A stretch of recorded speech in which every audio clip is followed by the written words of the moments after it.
பிரதோஷத்தில் விரதம் இருந்தால் வாழ்வில் இவ்வளவு மாற்றமா? திருமணத்திலிருந்து கடன் வரை உடனே மாறுதே.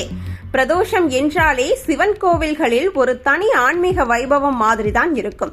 சாதாரண நாளை விட அந்த மாலை நேரத்தில் கோவிலுக்கு போனால் வேற மாதிரி ஒரு பாசிட்டிவ் ஃபீல் கிடைக்கும் என்று பலர் சொல்வார்கள். அதிலும் ஒவ்வொருவரும் தங்கள் பிரச்சனைக்கேற்ற மாதிரி சிவபெருமானையும் நந்தியையும் வழிபடுவது வழக்கம். பொதுவாக குடும்பத்தில் நிம்மதி இல்லாமல் அடிக்கடி சண்டை, மன வருத்தம், கணவன் மனைவி இடையே பிரிவு மாதிரி பிரச்சனைகள் இருந்தால் பிரதோஷ நாளில் சிவனுக்கு பாலாபிஷேகம் செய்து வில்வ இலை வைத்து வழிபடுவார்கள். இதனால் குடும்ப ஒற்றுமை அதிகரிக்கும் என்ற நம்பிக்கை இருக்கிறது. கடன் பிரச்சனை, பண கஷ்டம், தொழிலில் தடைகள் இருந்தால் நந்தி பகவானுக்கு அருகம்புல் மாலை அணிவித்து சிவனுக்கு தேங்காய் உடைத்து வேண்டிக் கொள்வார்கள். சிலர் அந்த நாளில் முழு விரதம் இருந்து ஓம் நம சிவாய என்று 108 முறை சொல்லியும் வழிபடுவார்கள்.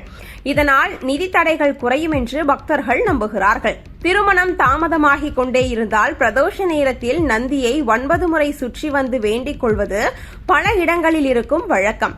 பெண்கள் மஞ்சள் பூவும் ஆண்கள் வில்வ இலையும் கொண்டு சென்று சிவனை வழிபட்டால் நல்ல வரனமையும் என்று பெரியவர்கள் சொல்வார்கள். வேலை கிடைக்கவில்லை, முயற்சிகள் வெற்றி அடைவதில்லை என்ற கவலையிலும் பலர் பிரதோஷ வழிபாடு செய்கிறார்கள். அந்த நேரத்தில் சிவனுக்கு சந்தனம் சாத்தி தீபமேற்றி வழிபட்டால் தடைபட்ட காரியங்கள் நடக்கும் என்ற நம்பிக்கை உள்ளது.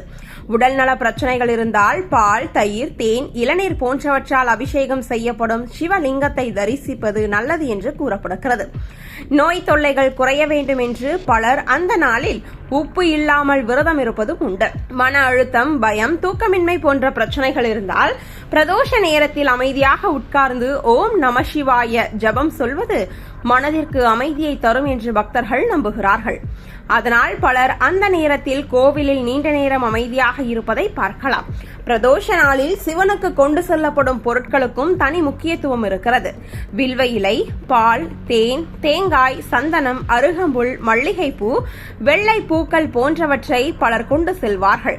குறிப்பாக வில்வ இலை சிவபெருமானுக்கு மிகவும் பிரியமானதாக கருதப்படுகிறது.